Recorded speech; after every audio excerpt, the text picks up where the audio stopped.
Hello and welcome to Intrinsic Truth. Our topic today is a little bit of an unusual one. It has to do with the writings of Ellen White as well as the Apocrypha.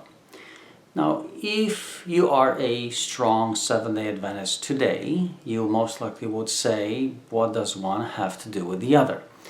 And you are probably right. You are probably reflecting upon the general understanding of the Church's position today.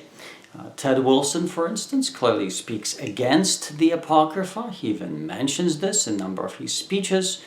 Doug Batchelor will do the same. Walter Veith will argue for the same position. How can you even accept anything remotely similar to the Apocrypha? It is clearly uninspired and it is a horrible thing to read.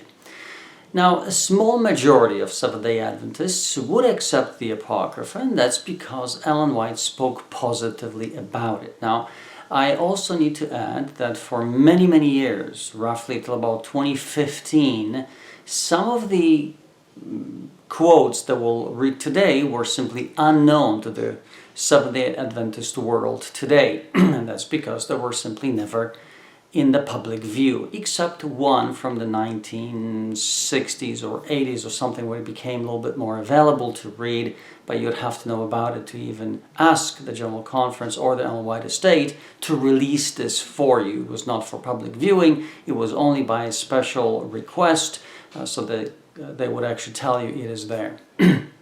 So, if we're looking at Ellen White's writings, we clearly can tell today that she has borrowed a number of different thoughts, paragraphs, ideas regarding Christ, regarding His second coming, regarding the Ark of the Covenant, regarding animals on the Ark when they were surviving, regarding Enoch, and many other positions regarding Adam and Eve, for instance, and their conversation with God in the Garden of Eden.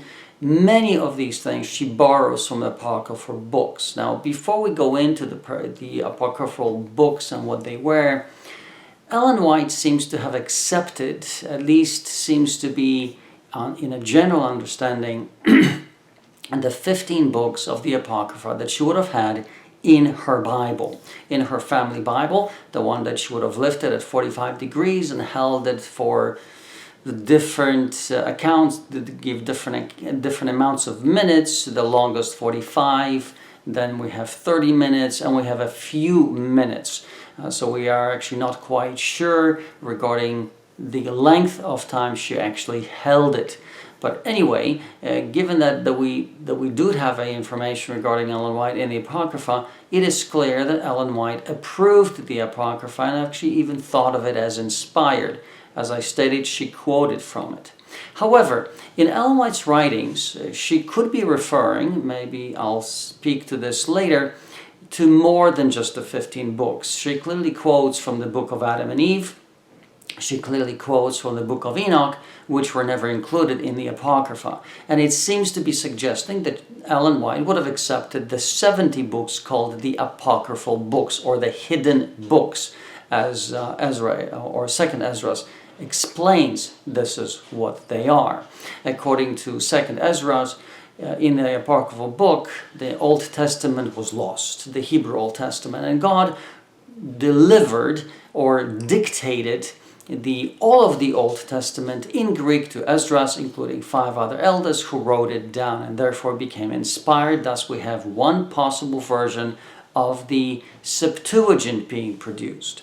However, this is a slightly different topic, although what is important for our study is that in that 2nd Ezra chapter 2, I believe, it clearly states that there are 70 hidden books, and they are only for those that are initiated into the truth already.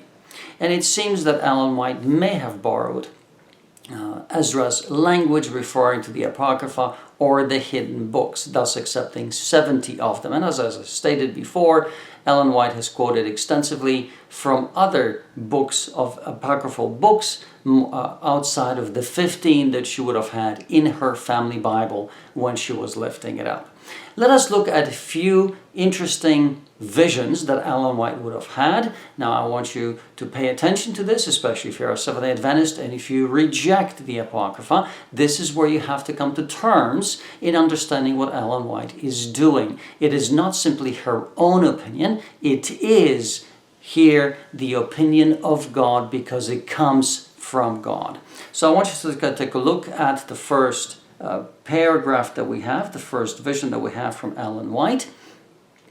This vision is from 1849, and as far as I know, 1849, this would have been most likely September or October of 1849.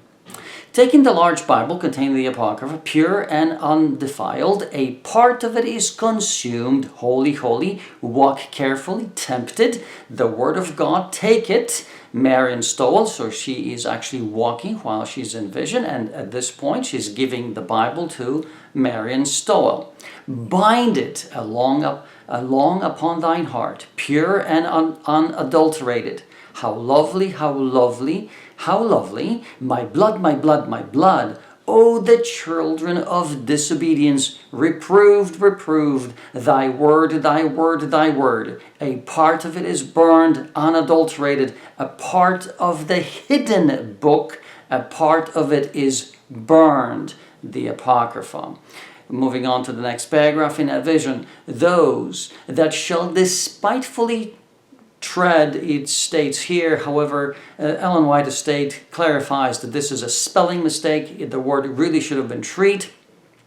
So those that shall despitefully treat that remnant here meaning the Apocrypha, will think that they are doing God service. Why?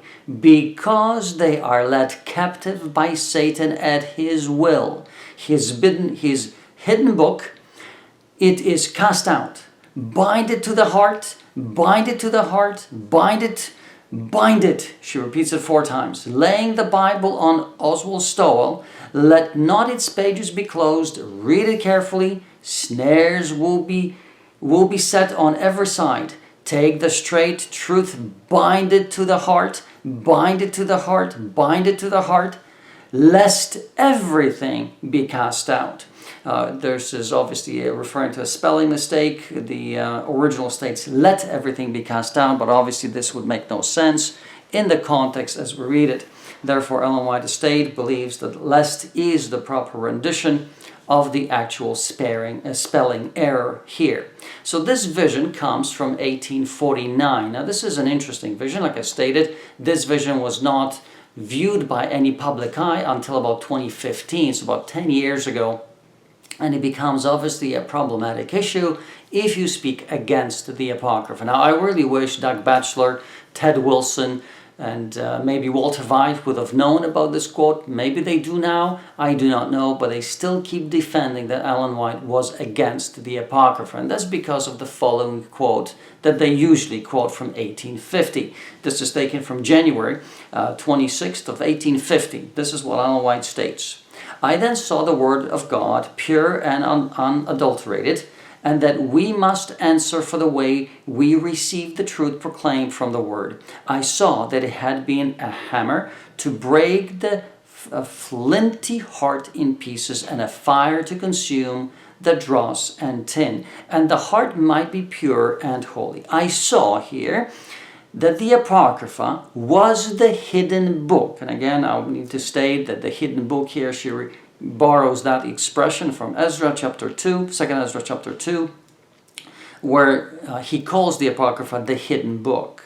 So I saw the Apocrypha was the hidden book, and that the wise of these last days should understand it. I saw that the Bible was the standard book that will judge us at the last day. I saw that heaven would be cheap enough and that nothing would be too dear to sacrifice for Jesus, and that we must give all to enter the kingdom. I heard an angel say, think ye God will place his seal where there is no idol. No, no. Clearly here, Ellen White is saying that the Apocrypha is the hidden book. And she says here, because she makes this interesting quote, I saw that the Bible was the standard book. And in this quote, many, like Walter White and others, will assume here and interpret this paragraph as saying, you see, there is a hidden book. You should read it and understand it, but you should read and understand because how awful it is and how you should not accept it as inspired. Then they go on to the next sentence. I saw that the Bible was a standard book, meaning the Bible will judge us, not the Apocrypha. Now, this is a possible explanation, an interpretation of Ellen White's vision, or what she has written here, without the 1849 vision.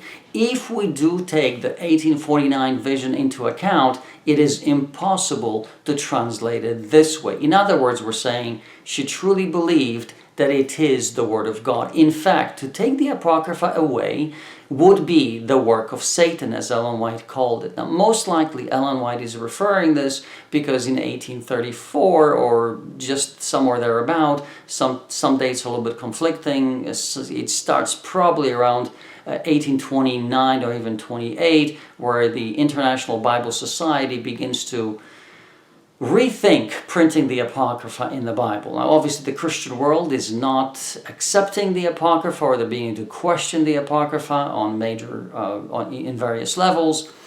John Wesley began to do this. Martin Luther began to question. In fact, when he printed his own German Bible, he put the apocryphal books into one section and called it the Apocrypha, and it was between the Old and the New Testament. And since then, many have questioned whether it is truly inspired or not. Obviously, it conflicts many of the biblical truths, and it presents its own version. And so many Christian churches, Christian denominations began to reject it, and since about 1834, the International and British Bible Society decided not to print the Apocrypha in those books. So now that the King James that comes out afterwards is without it. It is most likely that Ellen White is responding to finally that decision where the Bibles are printed without the Apocrypha. And she clearly disagrees with this kind of movement, with this kind of decision made by the International British Bible Society to reject the Apocrypha. Besides, Ellen White and all the pioneers, her husband, Joseph Bates, Uriah Smith, James White, Jan Andrews, Wagner, you name it, all of them used the Apocrypha and propagated the Apocrypha. In fact, in this little book called To the Little Flock, they clearly they quoted constantly. Joseph Bates even makes an interesting statement saying, you may think that it's not inspired, but it has a lot good, especially for those that keep the commandments of God. In fact, many of their interpretations of the book of Revelation were based upon the apocryphal books. So the Apocrypha was really important and weighed heavy in the early Seventh-day Adventist church. Let us move on, however, to the next vision. This vision would have been released in 1985 eventually, and so I want us to take a look at this. Another time, at a meeting held at Brother Curtis in Topsham, Maine, she was taken off in vision and rose to her feet, took the large family Bible from the table and held it on her hand, sometime at an angle of 45 degrees, and said the hidden book was not there. When someone asked if the Apocrypha was not in the Bible, Brother Curtis remarked it was not.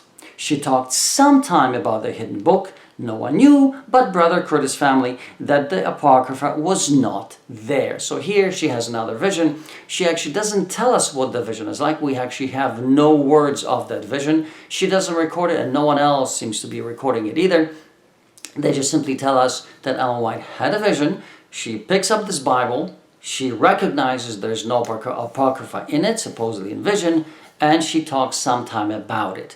How did she talk about the Apocrypha? We have no idea. We don't even quite know when the vision was taken or given to her between 49 and 50. Most likely this is the time when she would have been having visions regarding the Apocrypha. However, we have no specific words, and this is it really leaves us hanging, because Personally, I really would like to know exactly what is it that she stated in this vision about the Apocrypha. It would have been really quite interesting.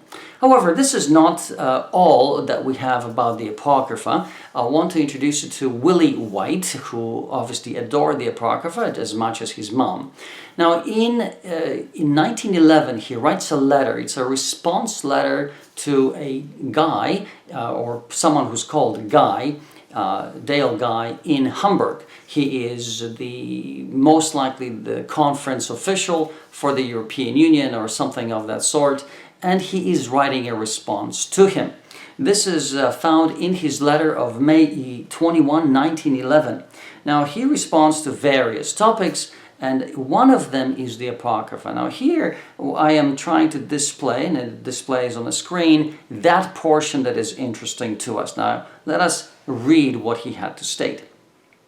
In some of Mother's old writings, she speaks of the Apocrypha and says that that portions of it were inspired.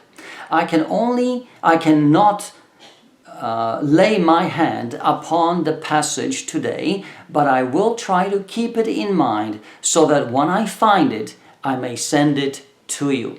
Now, you may think, well, this is kind of strange. Why would Willie write this? She thought that the Apocrypha were inspired, so she thinks they are no longer inspired. Well, actually, that is not true. This is simply referring to the past experience. Doesn't mean it no longer happens today. In fact, it surely does.